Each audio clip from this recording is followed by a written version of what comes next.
Au 7e siècle, le Maghreb est une terre de contrastes. Les montagnes de l'Atlas, les vastes déserts du Sahara et les côtes méditerranéennes abritent des peuples berbères, fiers et indépendants.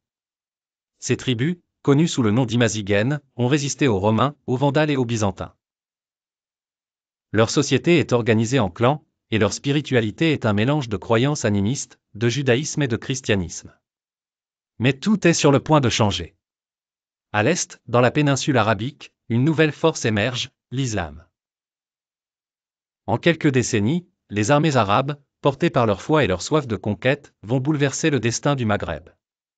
Cette histoire, c'est celle d'une rencontre tumultueuse entre deux mondes, celle d'une résistance farouche et d'une transformation culturelle profonde. En 647, les premières armées arabes atteignent les frontières du Maghreb. Leur objectif est clair, étendre le califat omeyyade et répandre l'islam. Sous le commandement du général Oqba ibn Nafi, ils lancent des raids audacieux. Oqba est un personnage légendaire, presque mythique.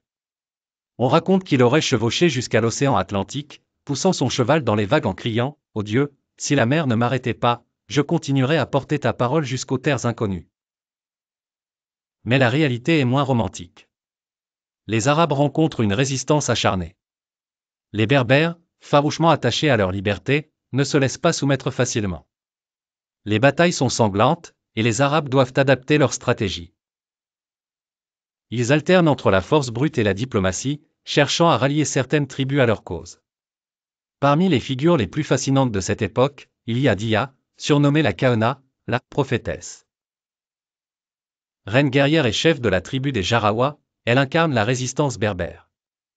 Dia est une femme de pouvoir, mais aussi une mystique. Certaines légendes racontent qu'elle avait des dons de divination, qu'elle lisait l'avenir dans les étoiles. En 690, elle mène une coalition de tribus berbères contre les Arabes. Pendant plusieurs années, elle remporte des victoires éclatantes, repoussant les envahisseurs. Mais les Arabes, déterminés, finissent par prendre le dessus. Dia est trahi par l'un des siens et meurt au combat. Sa mort marque un tournant dans la conquête du Maghreb. Cependant, son héritage perdure. Elle est aujourd'hui un symbole de résistance et de fierté berbère. Avec la défaite de Dia, la voie est libre pour les Arabes. Mais la conquête militaire n'est qu'une première étape. Le véritable défi est d'islamiser et d'arabiser la région. Les Arabes adoptent une stratégie subtile. Ils offrent des avantages fiscaux aux convertis, intègrent les Berbères dans leurs armées et épousent des femmes locales. Peu à peu, l'islam s'enracine. Les Berbères, séduits par la simplicité et l'égalité de cette nouvelle religion, se convertissent en masse. Mais ils ne se contentent pas d'adopter l'islam, ils le transforment. Les Berbères deviennent des acteurs majeurs de l'expansion musulmane, participant à la conquête de l'Andalousie en 711. Cependant, cette islamisation n'efface pas complètement les traditions berbères. Les langues berbères survivent, tout comme certaines pratiques culturelles. Le Maghreb devient ainsi un carrefour, où se mêlent influences arabes, berbères et méditerranéennes. Près de 14 siècles plus tard, les traces de cette conquête sont encore visibles.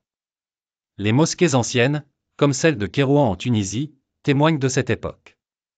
La langue arabe, devenue dominante, coexiste avec les langues berbères. Le Maghreb est une terre de métissage, où se croisent les héritages berbères, arabes, africains et méditerranéens.